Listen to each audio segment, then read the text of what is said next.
El día de hoy estudiaremos una aplicación que es el sistema masa-resorte.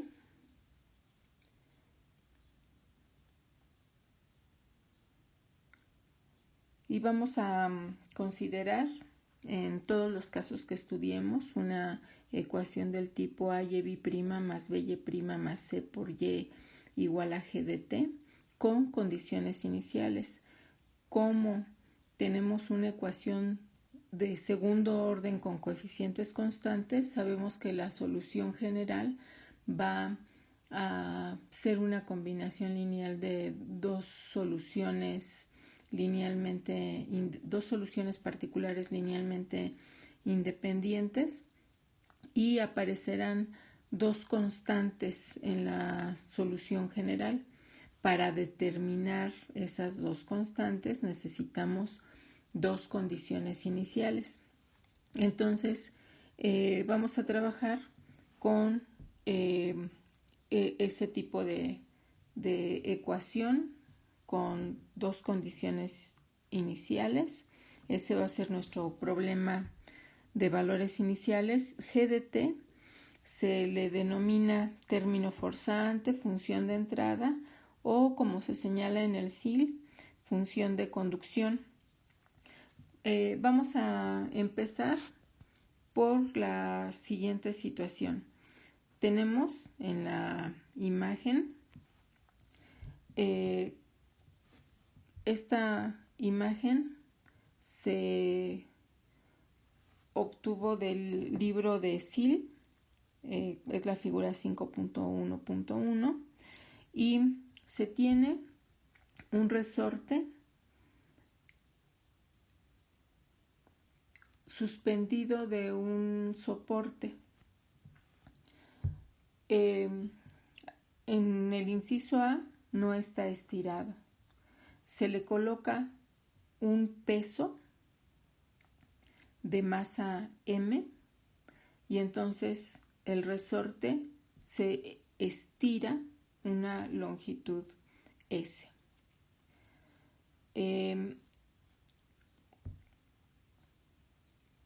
Si una vez que ese sistema masa-resorte regresa a la posición de equilibrio,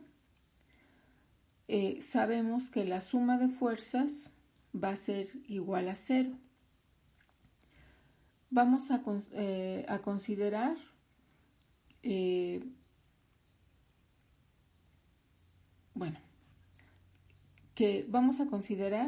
que la dirección positiva está hacia abajo. Entonces, en este caso, la suma de fuerzas sería peso más la fuerza en sentido opuesto que ejerce el resorte, que en este caso sería menos K por S. La suma de esas dos fuerzas es igual a 0. K es la constante del resorte. Luego, en el inciso C, una vez que se tiene la masa en posición de equilibrio, se le aplica una fuerza externa y se jala hacia abajo, y lo que queremos es describir el movimiento de la masa. Entonces, por la segunda ley de Newton, tenemos que masa por aceleración va a ser igual a la suma de las fuerzas, que en este caso será menos K por S más el desplazamiento de X, el desplazamiento de la masa, que es X, más el peso que actúa en sentido contrario. Si utilizamos el hecho de que M por G menos K por S es 0, entonces la ecuación que obtenemos es M por la segunda derivada de de la posición con respecto al tiempo más k por s igual a 0. Si resolvemos esta última ecuación, tendremos que el polinomio característico es m por r al cuadrado más k por x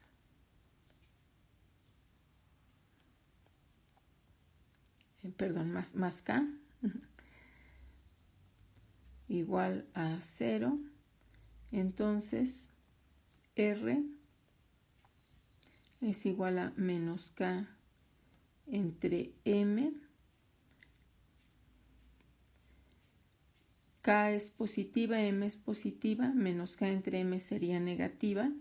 Cuando calculamos la raíz cuadrada, tendríamos la raíz cuadrada de un número negativo y entonces tenemos esto. Por lo tanto, x de t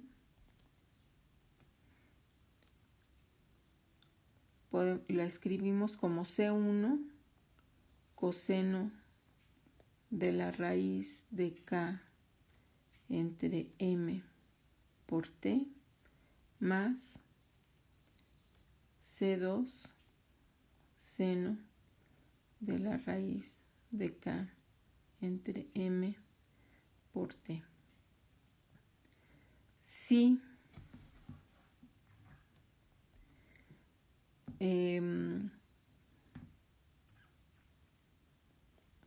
la raíz de k entre m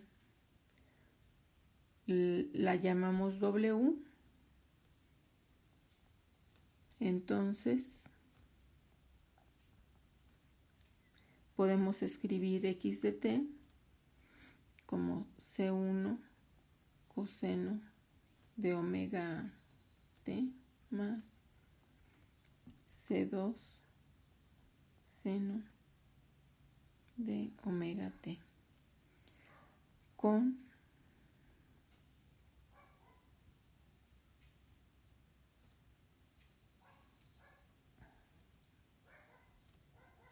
que es la frecuencia circular.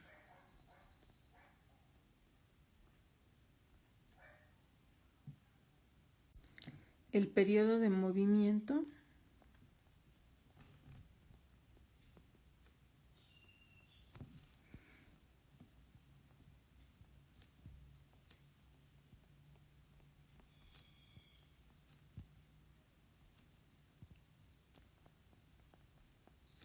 está definido como t igual a 2pi entre omega y la frecuencia del movimiento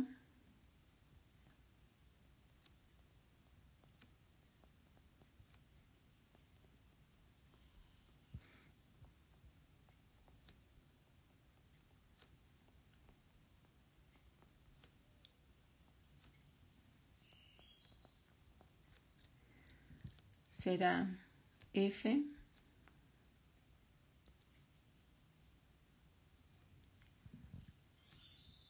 igual a 1 entre el periodo, que será entonces omega entre 2pi.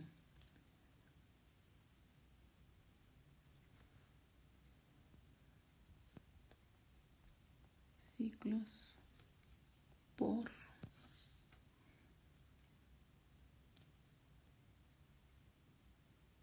unidad de tiempo.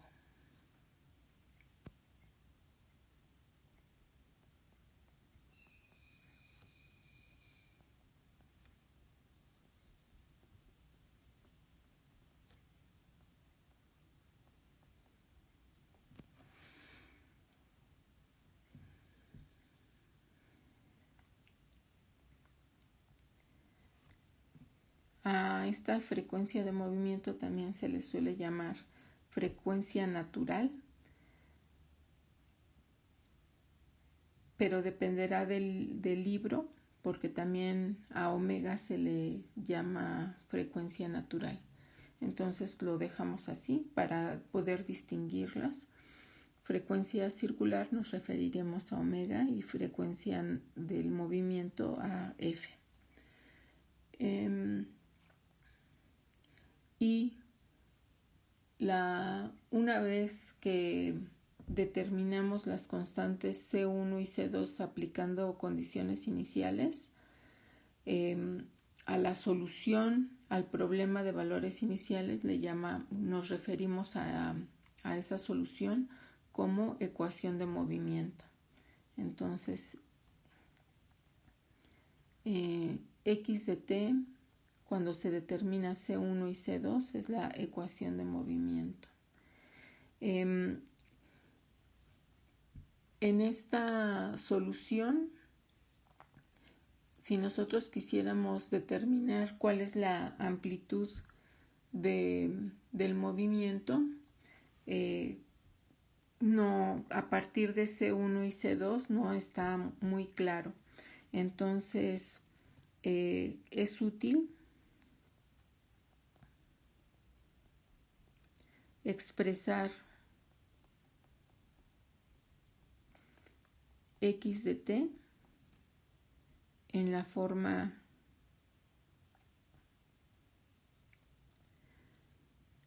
a seno de omega t más phi, donde phi es el ángulo de fase.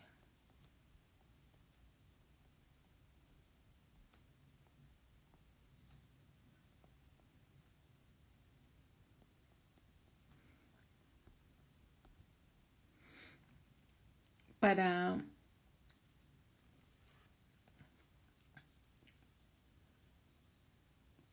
pasar de una forma a la otra, utilizamos el hecho de que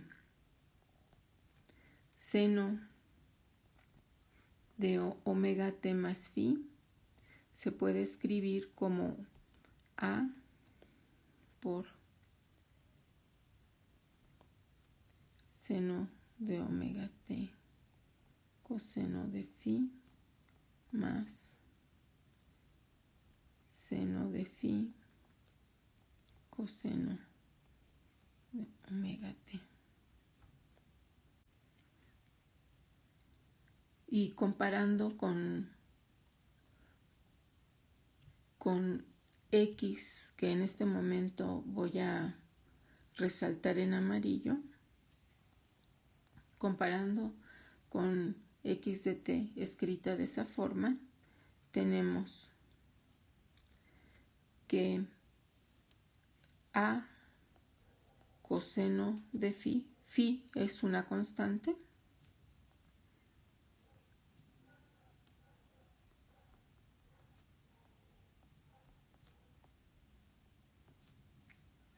entonces a coseno de phi es C2 y a seno de phi sería C1.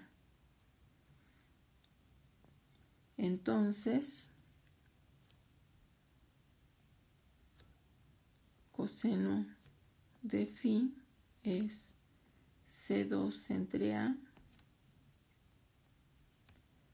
seno de phi es C1 entre A, y de aquí tenemos que tangente de phi es igual a C1 entre C2.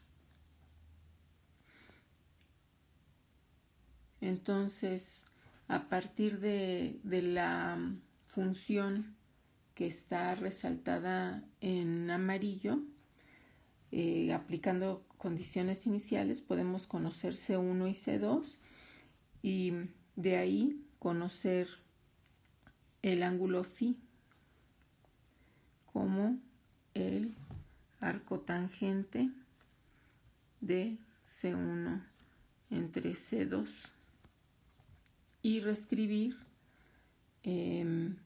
la función x de t en la forma que voy a sombrear en anaranjado. Para determinar la frecuencia utilizamos el hecho de que coseno cuadrado de phi más seno cuadrado de phi es igual a 1, que en este caso sería C2 al cuadrado más C1 al cuadrado entre A es igual, entre A al cuadrado es igual a 1.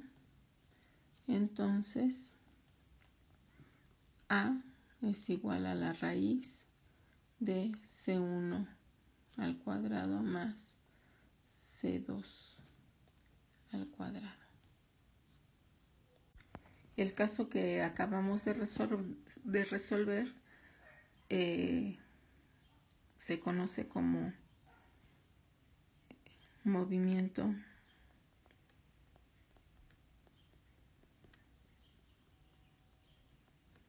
libre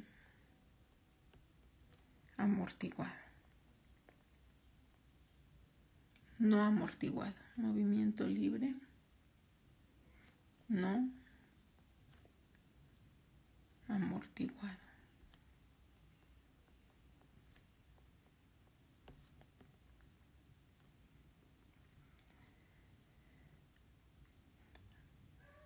Ahora consideremos el caso del movimiento libre amortiguado.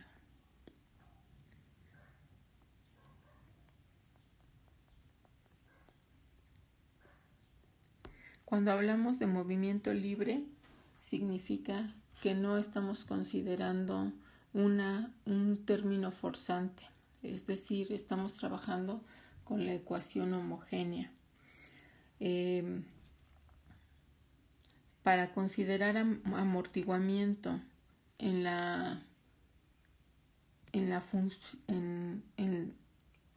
para considerar amortiguamiento en el movimiento de la masa, tendríamos que agregar un término que frene la velocidad de la masa.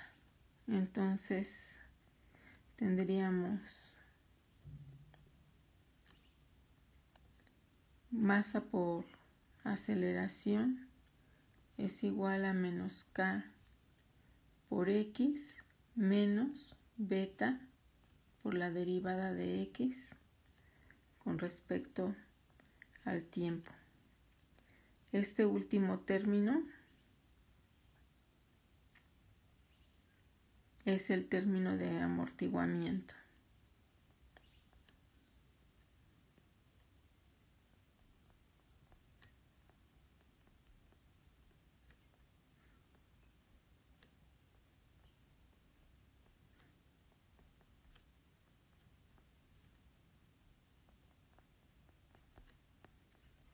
Lo consideramos, por ejemplo, cuando el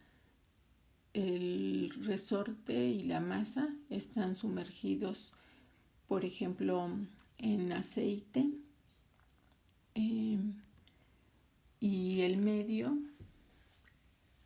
frena el movimiento del resorte.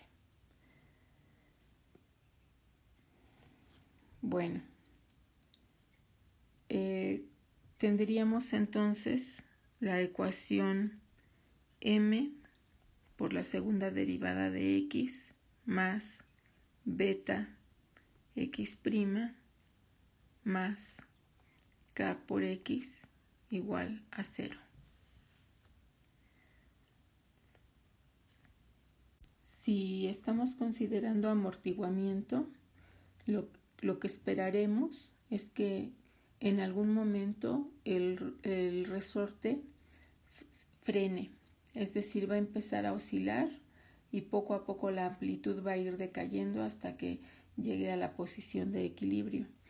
En el caso del movimiento libre no amortiguado, lo que esperaríamos es que el resorte continúe moviéndose indefinidamente a la misma amplitud, es decir, estaríamos considerando el movimiento en el vacío.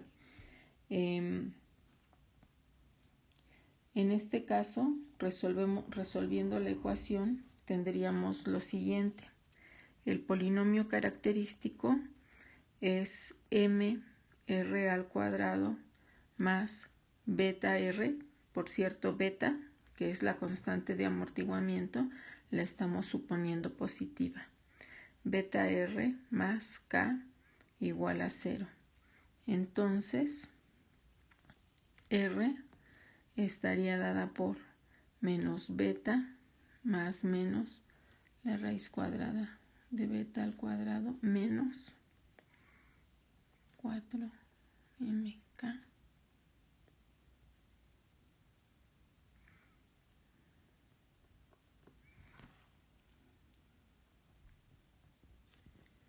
que podemos reescribir como menos beta entre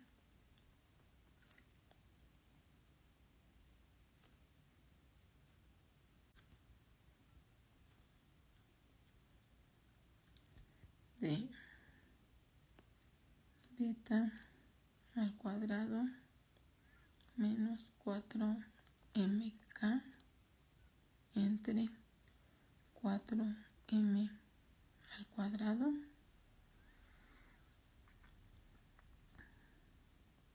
y entonces r es menos beta entre 2m más menos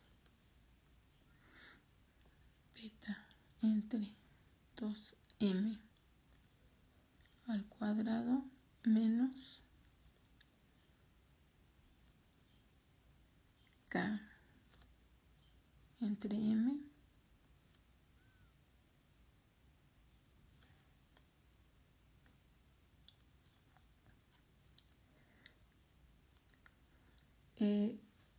y si llamamos lambda a beta entre 2m, podemos reescribir esta última expresión como menos lambda más menos la raíz de lambda al cuadrado, y recordemos que k entre m es omega al cuadrado,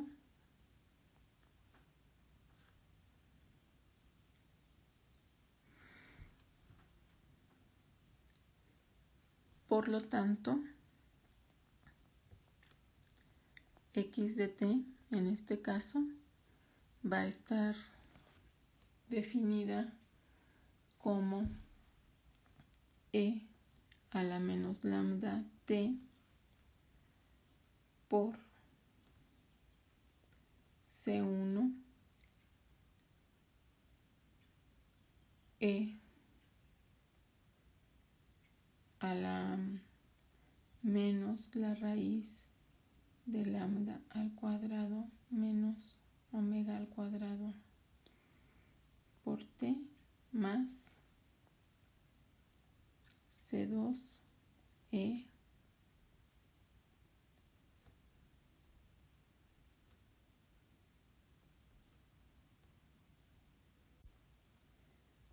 con lambda igual a beta entre 2m y omega igual a la raíz de k entre m. Entonces,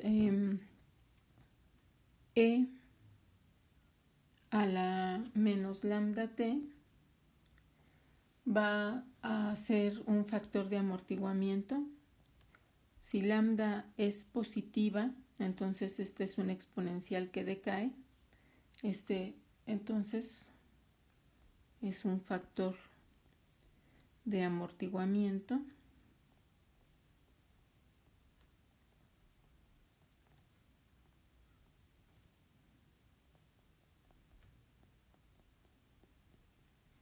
Y dependiendo del signo de lambda al cuadrado menos omega al cuadrado, se tendrán tres casos distintos. Entonces, caso 1, lambda al cuadrado menos omega al cuadrado es positivo.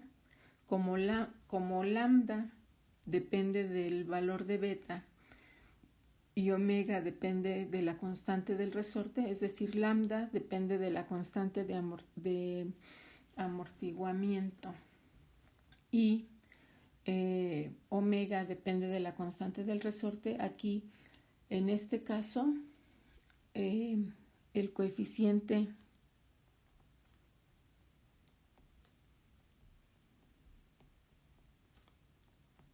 de amortiguamiento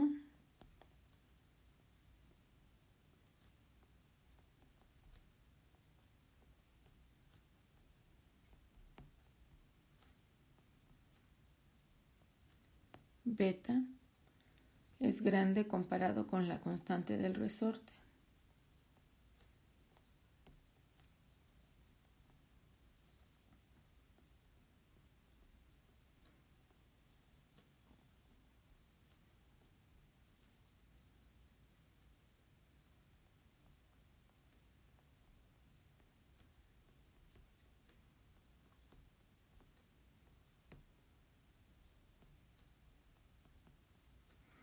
Y en este caso hablamos de un sobreamortiguamiento. Entonces, caso 1 es el de sobreamortiguamiento.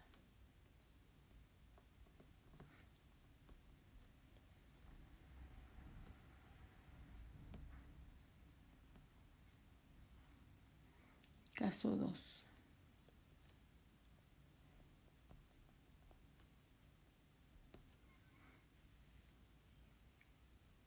Lambda al cuadrado menos omega al cuadrado es igual a 0.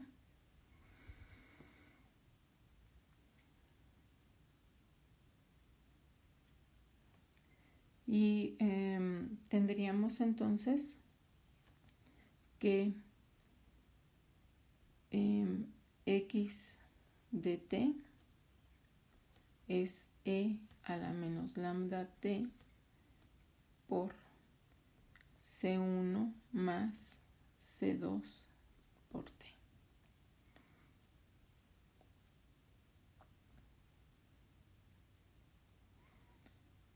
En este caso nos referimos como el movimiento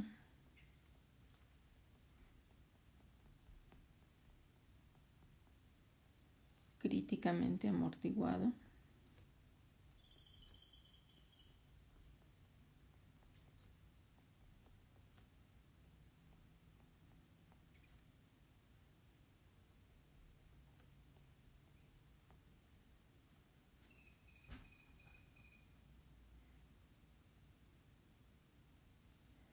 Y para el caso 3,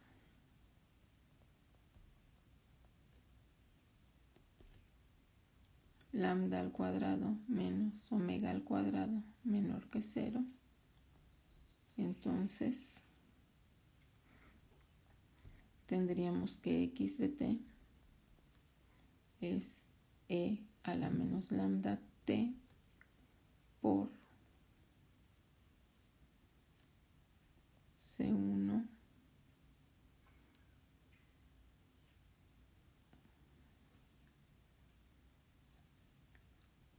coseno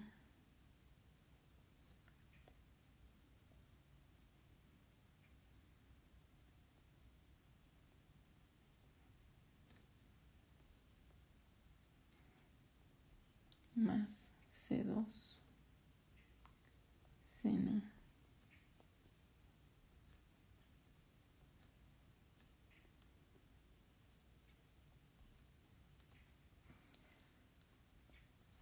es decir, los términos que están dentro de los corchetes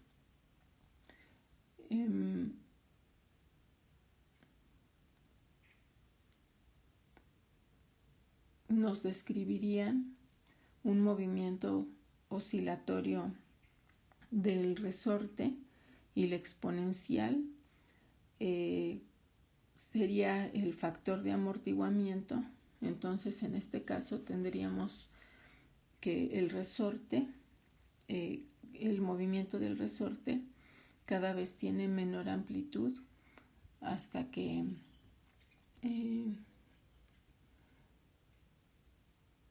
se frena. A este movimiento le llamamos movimiento subamortiguado.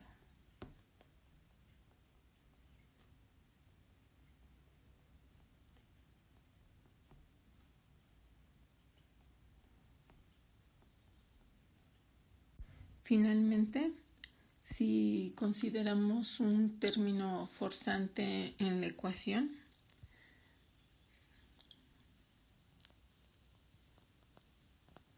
tendríamos movimiento forzado con agua.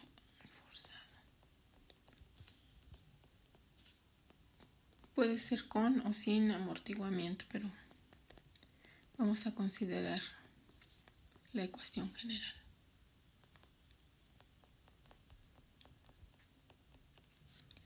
Tendríamos en este caso m por la segunda derivada de la posición con respecto al tiempo es igual a menos k por x menos beta por la derivada de x con respecto al tiempo más un término forzante.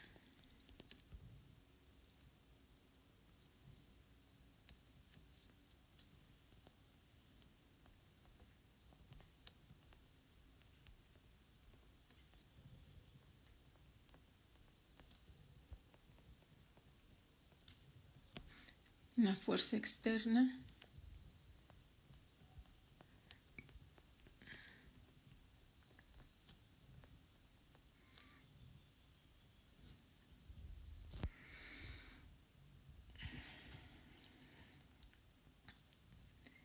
entonces tenemos la ecuación m por la segunda derivada de x más beta por la primera derivada de x más k por x igual a f de t, que podemos reescribir como x b' más beta entre m por x' más k entre m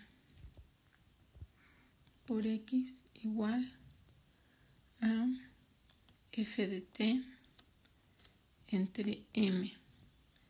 Y si lambda es beta entre 2m y omega es la raíz de k entre m, entonces k entre m es omega al cuadrado y f mayúscula de t la definimos como f, la función f minúscula de t entre m. Reescribimos entonces la última ecuación como x b' más 2 lambda por la primera derivada de la posición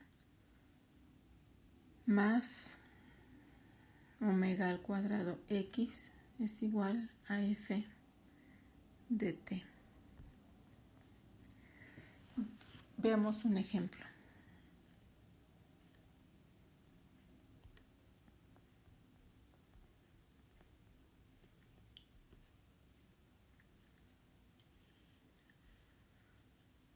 Tenemos el problema con valores iniciales.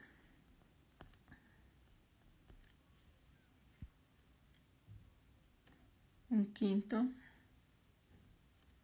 por la segunda derivada de x más 1.2 x punto más 2 por x igual a 5 coseno de 4t con condiciones iniciales x en 0 igual a 1/2 y x' en 0 igual a 0. Bueno, esta ecuación tendríamos que resolverla con coeficientes indeterminados o utilizando el método de variación de parámetros, que es más general. Entonces, podemos reescribir la ecuación como entonces la ecuación diferencial homogénea asociada se puede escribir como x.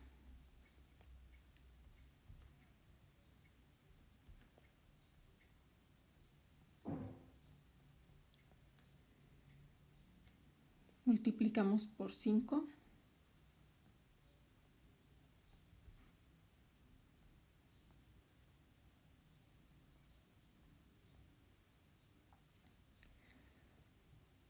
Tomamos el polinomio característico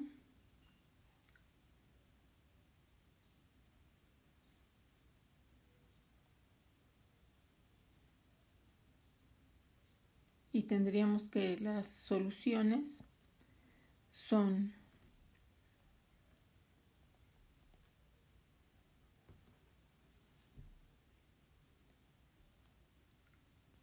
a coseno de 4t más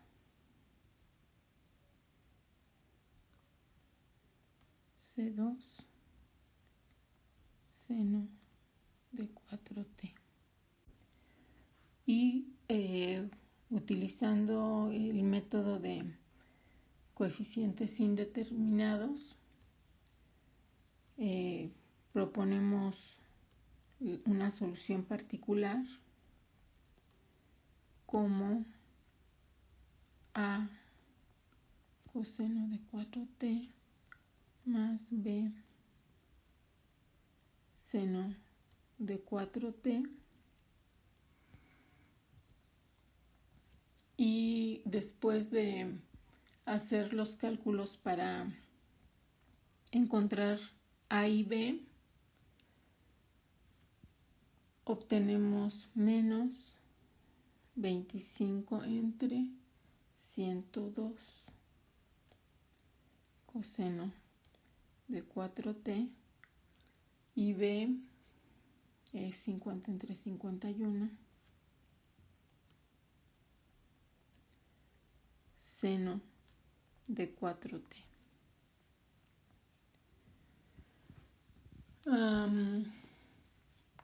Por lo tanto, la solución general en este caso sería e a la menos 3t por c1 coseno de t más c2 seno de t menos la solución particular.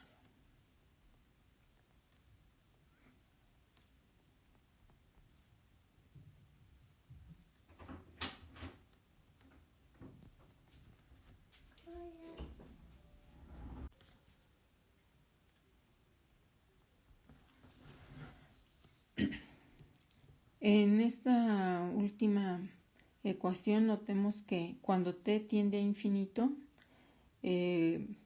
la solución homogénea, la solución a la ecuación homogénea tenderá a 0 y lo que quedará es la solución particular. Entonces, al término que está sombreado en verde, le llamaremos la solución transitoria, y a la que está sombreada en azul será el término de estado estable o solución estable de la ecuación. Entonces este es la solución transitoria.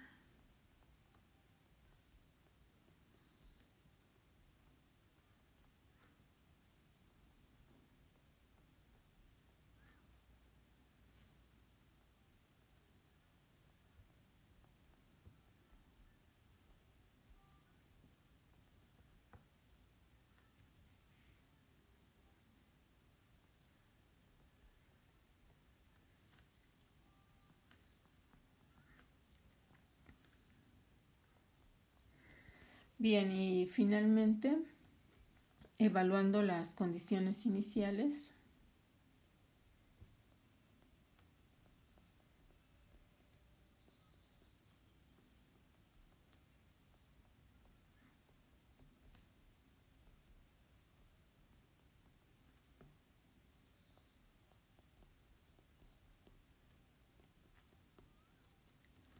se llega a que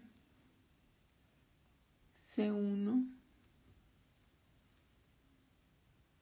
es 38/51 y C2 es menos 86/51.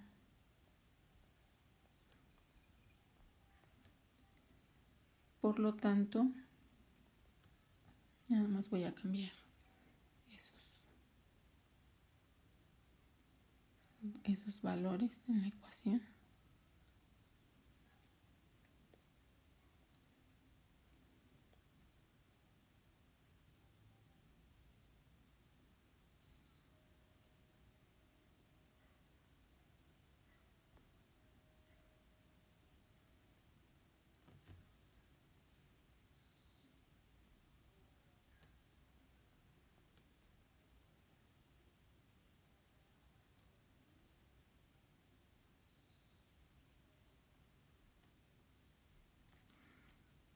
Es la ecuación de movimiento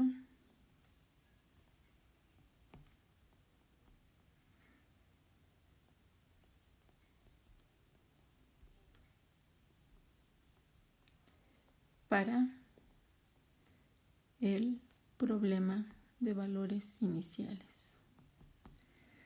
La siguiente clase resolveremos algún ejercicio en particular para diferenciar todos los casos de esta ecuación del problema del sistema masa-resorte, y veremos una segunda aplicación.